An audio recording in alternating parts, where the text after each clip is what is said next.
جاتے ہیں، سمجھ جاتے ہیں ہماری محفل پیور ہے، یا کوئی الٹا سیدھا نہیں آیا، اور جب چہرے پہ شکن آ گئی تو سمجھ جاتے کہ ایک آ گیا۔ اور یہ علی سے چڑھنے والا یہ دنیا کا سب سے پہلا فرقہ بنا۔ یہ سارے فرقے جتنے وجود میں آئے سب بعد میں آئے، سب سے پہلے آیا ہے یہی۔ نبی کی ظاہری حیات میں منافق، اور بعد وصال یہی خارجی ہے۔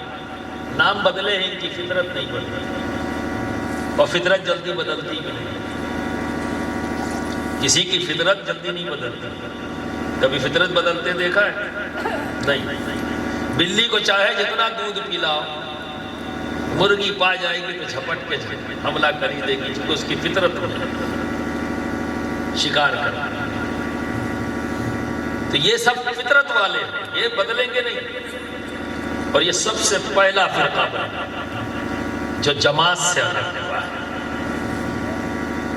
اور ہم اور آپ کون ہیں؟ جماعت ہیں، فرقہ نہیں۔ ہم اہل سنت والجماعت ہیں، ہم جماعت ہیں۔ اور ہم سے الگ ہوئے جو سب سے پہلے وہ خارجی کہتے ہیں۔ آج موجودہ دور میں ہم دیکھتے ہیں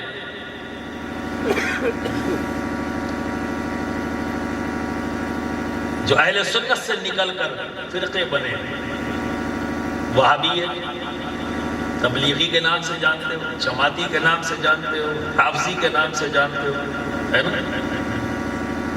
یہ نام آپ جانتے ہو اور آپ پہچانتے ہو۔ اگر پوچھا جائے کہ نوتنوع میں وہابی کون، بتا دو گے؟ تبلیغی کون، بتا دو گے؟ شیعہ کون، بتا دو گے؟ جو عام لفظوں میں شیعہ کہتے ہیں، بتا دو گے؟ کہاں ہے گھر؟ فلاں محلے میں۔ وہابی کا گھر فلاں محلہ وہابیوں کا ہے۔ ان کی مسجد ہے، یہ والی مسجد ان کی ہے۔ مدرسہ، یہ والا مدرسہ ان کا ہے۔ رافضی کا محلہ فلاں ہے، اور اگر یہاں نہیں دیکھا ہو تو لکھنؤ میں آ جاؤ، میں دکھا دوں گا، یہ محلہ ہے۔ مسجد کا یہ والی ہے، مدرسہ کا یہ والا ہے۔ موجودہ دور میں یہی دو ہیں۔ تو کیا خارجی ختم ہو گئے؟ اب ان کا وجود نہیں رہا؟ بولو، کیا یہ ختم ہو گئے؟ ان کا وجود ختم ہو گیا؟ سب سے پرانے ہیں، سب سے مکار ہیں، مکاری کے معاملے میں سب سے پرانے ہیں، ہے نا؟ تو کیا یہ ختم ہو گئے؟ نہیں، پر دکھتے نہیں۔ کہاں ہے ان کا محلہ؟ کہاں ہے ان کی مسجد؟ کہاں ہے ان کا مدرسہ؟ کہیں نہیں۔ کون سی ان کی ہے محفل؟ دکھی کبھی؟ نہیں، کیونکہ یہ ہمارے اور آپ کی آستینوں میں بیٹھے ہیں۔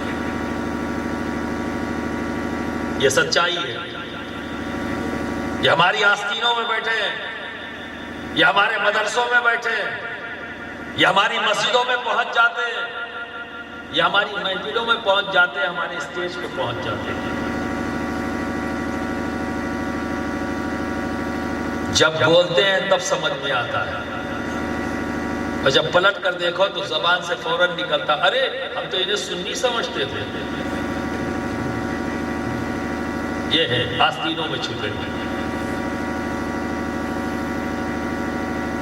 مجھ پر بار بار یہ الزام لگتا ہے، اشرف میاں علی علی بہت کرتے ہیں، ان کا شجرہ چیک کرو۔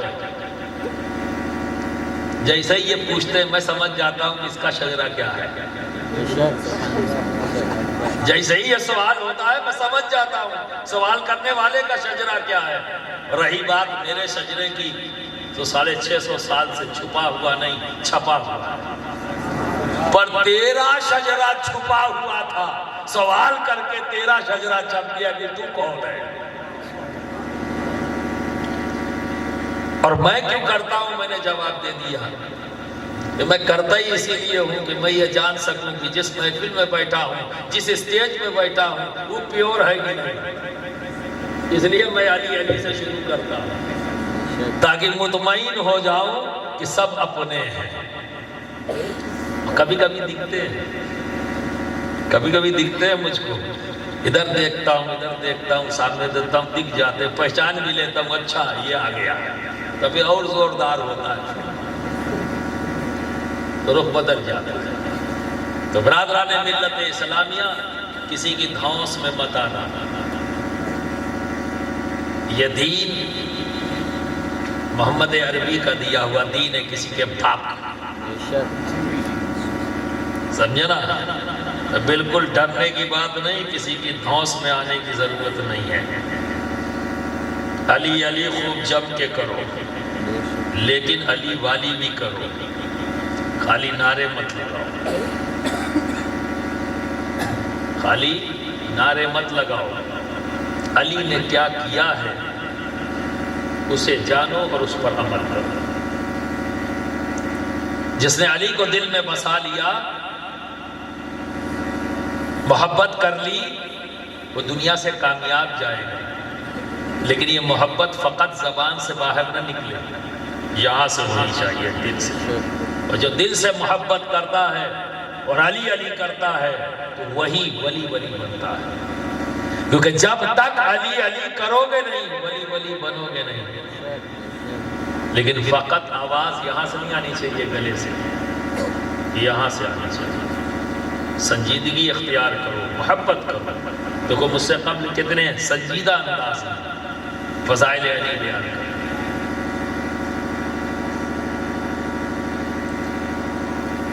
میں شک نہیں کرتا آپ کی محبتوں پر، صرف لاپرواہی، اہمیت کو نہیں سمجھنا۔ ایک طرف آپ علی علی کر رہے ہو اور جب فضائل علی بیان کیا جا رہا ہے تو آپ ادھر ادھر جا رہے ہو، بتاؤ کیا سمجھا؟ کوئی الزام نہیں عائد کرتا، کوئی الزام عائد نہیں کرتا۔ اتنا کہنا چاہتا ہوں، سنجیدگی اختیار کرو، کیونکہ ہم ہیں اہل سنت۔ ہم کون ہیں؟ اہل سنت ہے، سنی صوفی مسلمان۔ کیا ہے؟ سنی صوفی مسلمان۔ نہ ہم رافضی ہیں نہ خارجی ہیں، ہم ہیں سنی صوفی مسلم۔ اگر کسی نے صحابہ کرام کی ذات پر اور صحابیت کے تقدس پر انگلی اٹھائی، اس انگلی کو توڑنے والے ہم ہی ہوں گے، کیونکہ ہم سنی صوفی مسلم ہیں۔ اور اگر کسی نے اہل بیت اطہار کے مقام و مرتبے پر شکوک اور شبہات پیدا کرنے کی کوشش کی تو اسے بھی دندان شکن جواب دینے والے ہم ہی ہوں گے، کیونکہ ہم سنی صوفی مسلم ہیں۔ کیونکہ ہم سنی صوفی مسلم ہیں، ایک پکشیے نہیں ہیں، دو پکشیے، دونوں پکش ہمارا ہے۔ اس لیے کہ صحابہ کی مقدس جماعت اور اہل بیت اطہار، یہ دونوں ہمارے نبی کے ہیں اور نبی ہمارے ہیں۔ تو جو نبی کا ہے وہی تو ہمارا ہے، جو نبی کا نہیں وہ ہمارا نہیں۔ یہی تو سنی صوفی کا نعرہ ہے، جو نبی کا نہیں وہ ہمارا نہیں، اور جو نبی کا ہے وہی تو ہمارا ہے۔ تو صحابہ کی مقدس جماعت بھی نبی کی ذات سے ہے، اور اہل بیت اطہار کا مقام و مرتبہ بھی نبی کی ذات سے ہے۔ تو ہم کہیں پر بھی کمی بیشی نہیں کر سکتے۔ ہمارے لیے جو حکم ہے وہ ہمیں کرنا ہے۔ اہل بیت اطہار سے ٹوٹ کر محبت کرو کہ اللہ نے ہم پر واجب قرار دیا ہے، ٹوٹ کر محبت کرو۔ اللہ کے رسول نے ہمیں بار بار اپنی حدیثوں کے ذریعے انفارم کر دیا، اور یہ حدیثیں جو ہم تک پہنچی ہیں کس نے دیا؟ کبھی بھی کسی رافضی کے بہکاوے میں مت آ جانا، کبھی بہکاوے میں مت آنا۔ اگر وہ تمہیں بہکانے آ جائے تو ان سے کہنا کہ یہ جو فضائل اور مناقب اہل بیت اطہار کے تم بیان کر رہے ہو، یہ کس نے بتایا؟ یہ حدیثیں تم تک پہنچی کیسے؟ کون ہے راوی؟ کس نے اسے بیان کیا؟ تو جب آگے بڑھتے جاؤ گے تو کوئی نہ کوئی صحابی رسول ہی نظر۔ تو اگر انہیں ہی مشکوک بنا دو گے تو کس کے مناقب، کس کے فضائل تمہارے پاس یقینی ہوں گے؟ جب بیان کرنے والے ہی کو تم نے مشکوک بنا دیا۔ تو میں نے کہا نا، اپنے اپنے ذاتی مفاد کے لیے لوگ شکوک و شبہات پیدا کرتے ہیں۔ کچھ لوگوں کو بڑی زبردست محبت ہو گئی صحابہ سے تو اہل بیت کو رن آؤٹ کر رہے ہیں۔ تو جو اہل بیت کو رن آؤٹ کرے وہ خارجی ہے، اور جو صحابہ کے تقدس کو پامال کرے وہ رافضی ہے۔ اس کو یاد رکھنا، علی علی کرنا رفض نہیں ہے۔ علی علی کرنا یہ تو عبادت ہے۔ پوچھو اس سے کہ کیا تم عبادت کو رفض قرار دے رہے ہو؟ کیا تم نے نہیں جانا کہ علی کا ذکر کرنا عبادت، علی کا چہرہ دیکھنا عبادت، علی کا ذکر کرنا عبادت؟ تو میں اگر علی علی کر رہا ہوں تو ذکر علی عبادت ہے۔ اے مولا جی، کیا تم مجھے عبادت سے روکتے ہو؟ اور جو مجھے عبادت سے روکے، بتاؤ ہمارے کام کا ہے؟ بولو، پھر اس کا کہاں کا ہے؟ وہ کہاں کا ہے؟ کم سے کم تمہاری محفل کا نہیں، کم سے کم اتنا تو ہے کہ ہماری محفل کا نہیں، ہمارے بیچ کا نہیں، یہ پرایا ہے۔ اسی لیے صحابہ نے یہ انداز اختیار کیا، کیونکہ یہ وہاں بھی تھے، اس دور میں بھی تھے، یہ اس دور میں بھی تھے، شکوک و شبہات پیدا کرتے۔ تو برادران ملت اسلامیہ، بالکل بے فکر ہو کر خوب اہل بیت اطہار سے جم کر محبت کرو، اور میں اپنے جذبات کو اس منقبت کے بڑے قریب پاتا ہوں جو حضور محدث اعظم ہند چوچوی رحمۃ اللہ تعالیٰ علیہ نے اپنے جذبات کو الفاظ کا جامع پہنایا ہے۔ اور یہ منقبت مجھ تک پہنچنے سے پہلے ہی میں اسی راہ پر گامزن تھا، مجھے بڑی تقویت ملی محدث اعظم ہند کی اس منقبت سے کہ میں جس راہ پر ہوں بالکل کریکٹ ہے، اور مجھے اور تقویت ملی۔ تو آپ کی سماعتوں کے حوالے محبت سے اور اس امید کے ساتھ کہ آپ محبت سے سماعت کریں گے۔